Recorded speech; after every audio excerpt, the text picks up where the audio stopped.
मैंने अपनी लाइफ से जो सीखा, मेरे को सबसे मतलब इंपॉर्टेंट लेसन एक लगता है कि चीज़ों को कनेक्टिविटी में पढ़ो। जो चीज़ आप 7th स्टैंडर्ड में पढ़ चुके हो उसको 7th में इतना अच्छे से पढ़ो कि 8th में उसको अप्लाई कर सको, और 8th में जो पढ़ रहे हो आप उसको 9th में अप्लाई करके सीख सको। तो मतलब it's like a journey, it's not that कि आज एग्जाम ओवर हो गया तो it is not going to be used in the next step. तो आपको एक ये पता होता है आपको करना क्या है, बट वाकई में कैसे करना है ये चीज़ें समझने में मुझे वक्त लगा, और ये मैंने हॉली चाइल्ड से मतलब काफ़ी कुछ सीखा है। मतलब मेरे टीचर्स का बड़ा रोल रहा है। हमारे टाइम में इंफॉर्मेशन की बहुत कमी होती थी, like there was a dearth of information. मतलब आपको क्या करना है, क्या बनना है, क्यों बनना है, और क्या बनने के लिए वो करना पड़ेगा, वो सब नहीं होता था। कहीं ना कहीं इसरो का जो मैं बोलूँ कि एसेंस था ना, वो मेरे अपने पर्टिकुलर आउटलुक से मैच करता था। तो कि हाँ ठीक है, मुझे कुछ टेक्निकल पढ़ना और करना पसंद है।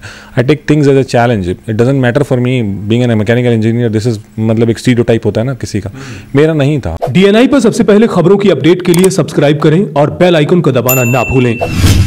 नमस्कार, मैं विवेक कुमार। इस वक्त एक ऐसी शख्सियत हमारे साथ मौजूद हैं जो Holi child senior secondary school के पूर्व विद्यार्थी रहे हैं, और यहीं से इन्होंने इसरो तक की अपनी जो यात्रा है वो पूरी की है। और जो अभी चंद्रयान का जिक्र जो है बहुत हुआ, उसमें इनकी अहम भूमिका रही है। प्रवीण मोर जी हमारे साथ हैं। प्रवीण जी, आपको बहुत बहुत स्वागत है। Thank you sir, thank you for inviting. सबसे पहले तमाम जो ख़ासतौर से विद्यार्थी स्टूडेंट्स हमारे जो है वो पहले तो आपसे मुखातिब हो ही चुके हैं वीडियो के माध्यम से।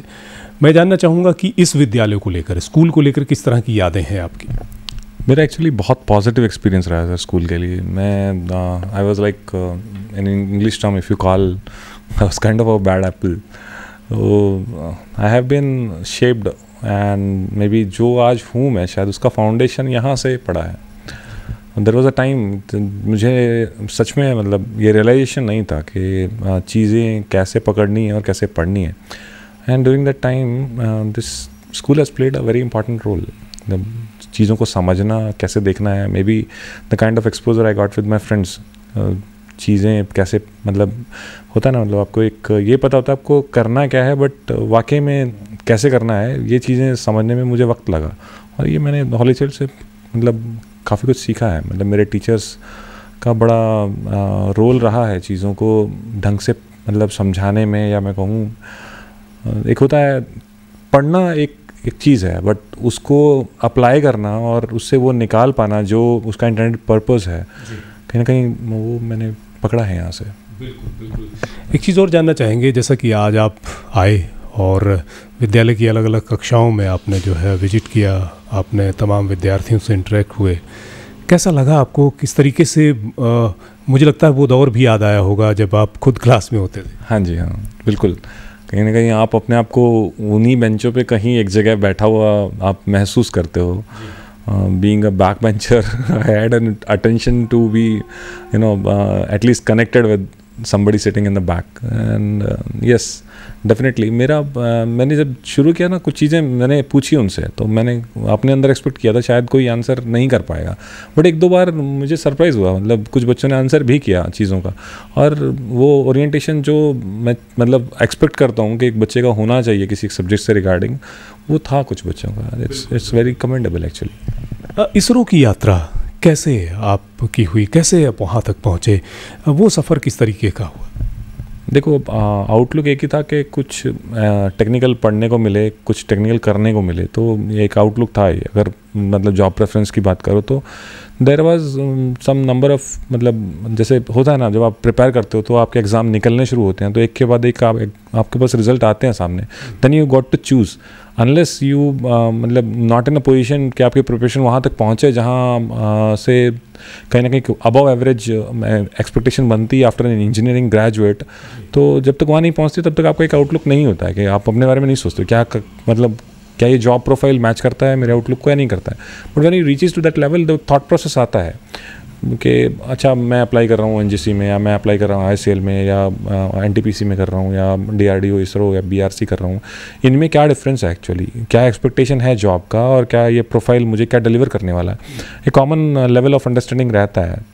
ये अंडरस्टैंडिंग आपके पास +2 के बाद नहीं होता है, 10th के बाद नहीं होता है जब आपको स्ट्रीम चूज़ करनी होती है। बट इंजीनियरिंग के बाद आपके पास इतना अंडरस्टैंडिंग आ जाता है लाइफ को लेके कि हाँ ये प्रोफेशन मुझे ये देने वाला है, ये प्रोफेशन मुझे ये देने वाला है। कहीं ना कहीं इसरो का जो मैं बोलूँ कि एसेंस था ना, वो मेरे अपने पर्टिकुलर आउटलुक से मैच करता था। तो कि हाँ ठीक है, मुझे कुछ टेक्निकल पढ़ना और करना पसंद है, I take things as a challenge, it doesn't matter for me being an mechanical engineer, this is मतलब एक स्टीरियोटाइप होता है ना किसी का, मेरा नहीं था। I am ready to be expose to something electronics even in coding. तो वो कहीं ना कहीं वो चीज़ें धीरे धीरे मतलब जैसे इंजीनियरिंग के बाद हुआ, क्लियर होने हुए शुरू हुए एग्ज़ाम्स, तो तब वो समझ में आया कि हाँ this may B the right job.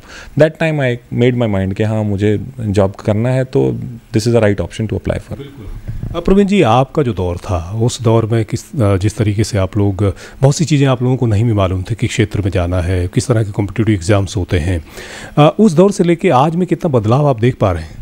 देखो, हमारे टाइम में इंफॉर्मेशन की बहुत कमी होती थी, like there was a dearth of information. मतलब आपको क्या करना है, क्या बनना है, क्यों बनना है और क्या बनने के लिए वो करना पड़ेगा, वो सब नहीं होता था।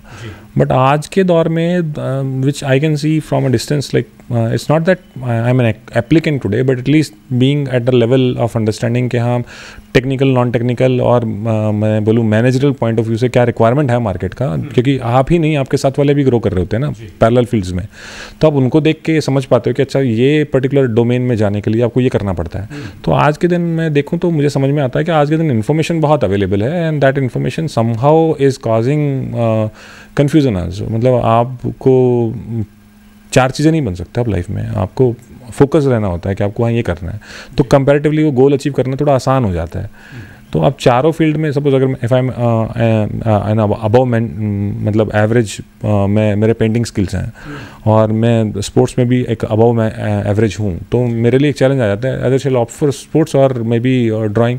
तो वो जो चीज़ है ना आज के दिन बच्चों में दिखाई देती है। मतलब आई वुड से कि ये एक पॉजिटिव चीज़ भी है कि आप एक से ज़्यादा अच्छी चीज़, एक से ज़्यादा चीज़ों में अच्छा कर पा रहे हो, बट इसके साथ एक चैलेंज भी आता है कि which one you shall choose for a career.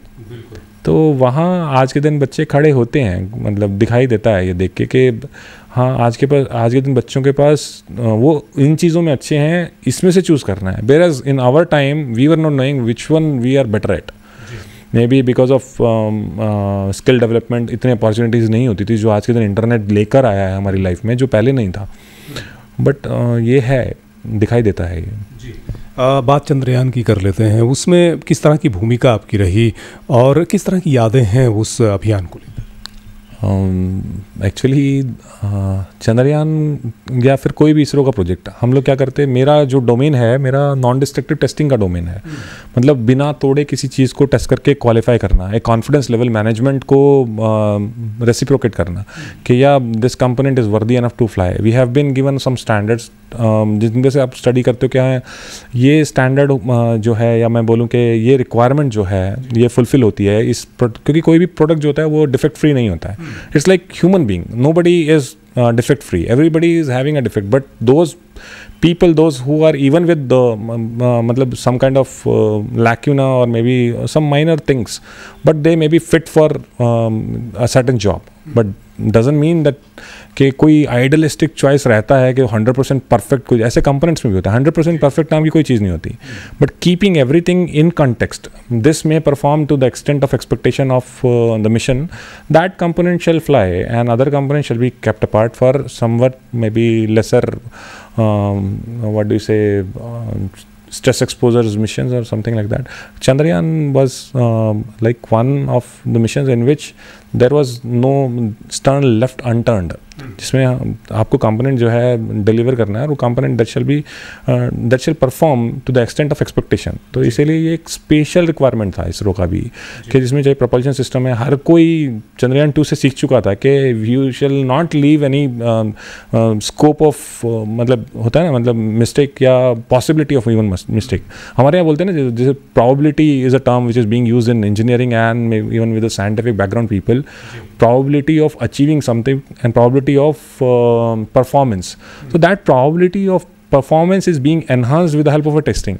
So testing means आप बिना तोड़े किसी चीज़ को चेक करके बताओगे कि हाँ ये डिलीवर करेगा इस तरह का, मतलब एनवायरनमेंट में जब आप इसको काम में लेके आओगे तो दिस इस component is going to perform without failing. तो वो कॉन्फिडेंस कहीं ना कहीं मेरा डोमेन जो है नॉन डिस्ट्रक्टिव टेस्टिंग का वो देता है। मेरे पास एक्सरे का लेवल 2 सर्टिफिकेशन है BRC का, which I qualified in 2011 I got that certification. Then maybe 2013 I got for UT for level 2. So ultrasonic testing and X-ray radiography is one of the prime way of testing in the terms of non-destructive testing. Whereas in routine we used to do fluorescent penetrant testing, dye penetrant testing. All these things are being done. So that is what my forte is. So basically I used to test components without breaking them and give confidence to the management that okay, this is going to perform as per the expectations. जी बिल्कुल। प्रवीण जी, तमाम technical चीज़ों के साथ आपका वास्ता होता है और आप बहुत समय उनके साथ स्पेंड करते हैं। बात अगर मनोरंजन की करूं तो वो किस तरीके से आपका होता है, क्या खेल या संगीत, वो ज़रूर बताएं आप। I am very fond of Punjabi music, so I used to listen it lot. मतलब वो रूटीन में जब भी मेरे को टाइम मिलता है तो I used to play and then enjoy myself, I used to entertain myself. और जहाँ तक खेलने का सवाल है, yes I am a sporty person, but being lazy, I don't take what do you say, initiative to go for a sports, but if somebody is there to ask, I'll definitely accompany. So badminton is one of the thing which I used to do whenever, when we are having a free time and 2 or 3 friends are there, we'll go and play. Maybe 4 are there, dual series to play. So yes, I like playing. आखिर में तमाम जो हमारे दर्शक देख पा रहे हैं, ख़ासतौर से स्टूडेंट्स देख पा रहे हैं, उन्हें किस तरीके से आप बूस्टअप करना चाहेंगे, कैसे उन्हें वो अपनी ज़िंदगी में ऊंचाइयों को छू सकते हैं, अपने सपनों को साकार कर सकते हैं, आप क्या टिप्स देना चाहेंगे? देखो, सपने इंसान को देखने चाहिए और बिना ये सोचे समझे कि क्या सच में ये अचीवेबल है या नहीं है। दिस इज़ लाइक एन मतलब Orthodox sort of mentality, you cannot do this, you cannot do that, anybody can do anything. And the only thing is they shall be provided opportunity to perform. तो देखना चाहिए सपने। सपने नहीं देखता इंसान तो कहीं ना कहीं वो अपने ही पॉसिबिलिटीज़ को, जो अचीवेबल पॉसिबिलिटीज़ होती हैं, उसको नीचे लेके आता है। और जहाँ तक आज के बच्चों का सवाल, देखो मैंने अपनी लाइफ से जो सीखा, मेरे को सबसे मतलब इंपॉर्टेंट लेसन एक लगता है कि चीज़ों को कनेक्टिविटी में पढ़ो। जो चीज़ आप 7th स्टैंडर्ड में पढ़ चुके हो उसको 7th में इतना अच्छे से पढ़ो कि 8th में उसको अप्लाई कर सको। वो 8th में जो पढ़ रहे हो आप उसको 9th में अप्लाई करके सीख सको। तो मतलब it's like a journey, it's not that कि आज एग्जाम ओवर हो गया तो it is not going to be used in the next step. Basically science oriented subjects are very much related, even non scientific related domains, even geography, history is also this also progress in a similar fashion. But still being a student of science I must say कि अगर आप 7th 8th 9th 10th जब भी मतलब उसका actual period है चीज़ों को समझने का, उनको अप्लाई करने का, अगर आप उनको ढंग से सीख लेते हो तो then it become very easy to progress further. It's like जब आप 2nd स्टेप पे खड़े हो तो 3rd पे जाना आसान है, but from the ground if you want to jump to 3rd it's bit difficult. That is a kind of challenge which people in our age use to face, कि आपने कुछ मिस कर दिया या कुछ मतलब थोड़ा सा लाइटली पढ़ लिया, फाइनली एग्जाम ओवर हो गया, नाउ यू स्टार्टेड थिंकिंग कि नेक्स्ट स्टेप में हम लोग परस्यू कर जाएंगे। बट प्रॉब्लम वहाँ आती थी कि आपको बैकग्राउंड नहीं पता था। टीचर स्टार्ट एक्सपेक्टिंग कि भाई ये तो ऑलरेडी लास्ट क्लास में पढ़ा है, या this is like very trivial या एक्सपेक्टेड है, ये तो आना ही चाहिए उसको। तो वो जो एक्सपेक्टेशन है कहीं ना कहीं वो मतलब बच्चे के लिए थोड़ा डिफिकल्ट हो जाता है उसको मतलब मैच कर पाना और फिर आगे उन चीज़ों से सीख पाना। तो मैं बोलूँगा कि most important thing is come से कम जो मतलब आज आप पढ़ रहे हो उसको, चाहे एग्ज़ाम हो जाए बट एक टाइम दो, आप उसको रिवाइज़ करो। फर्दर एग्जाम्स के बाद 1 हफ्ते का ब्रेक लो जब भी आपकी छुट्टियां होती हैं, उसके बाद आप एंजॉय करना शुरू करो, बाकी चीज़ों में टाइम अपना फुल टाइम डिवोट करो। बट उसको कहीं ना कहीं रखो, उसको रिपीटेड रिवीजन में रखो, क्योंकि चीज़ें कनेक्ट होती हैं और फिर आगे जाके वो एक के बाद एक बिल्ड करके ना आगे लेके जाती हैं। एक क्वाट है बड़ा प्यारा सा, लिटिल, मेरे एक्चुअली रूम में लगा होता था इंजीनियरिंग के बाद। Time I used to look at the back side of my entry door and I used to smile, little progress every day ends up to a big result. मतलब आप धीरे धीरे जब चीज़ें जोड़ना शुरू करते हो, सीखना शुरू करते हो, एक टाइम आता है कि आप खुद से ही स्टंट हो जाते हो, यार सच में मेरे को ये सब आता है क्या। देन जो कॉन्फिडेंस डेवलप होता है ना, दैट इज़ एक्चुअली रिमार्केबल। तो ये चीज़ है। बिल्कुल। प्रवीण जी, आपने हमसे बातचीत की और ख़ास तौर से तमाम जो स्टूडेंट्स हैं वो इस बातचीत को सुनकर कहीं ना कहीं मोटिवेट होंगे, उनका आत्मविश्वास बढ़ेगा, ज़िंदगी में जिन सपनों को वो देख रहे हैं उन्हें पूरा करने की दिशा में वो तेज़ी से आगे बढ़ते हुए नजर आएंगे। इतनी खूबसूरत बातचीत के लिए आपका बहुत बहुत शुक्रिया। Thank you sir, you are most welcome. DNI पर सबसे पहले खबरों की अपडेट के लिए सब्सक्राइब करें और बेल आइकन को दबाना ना भूलें।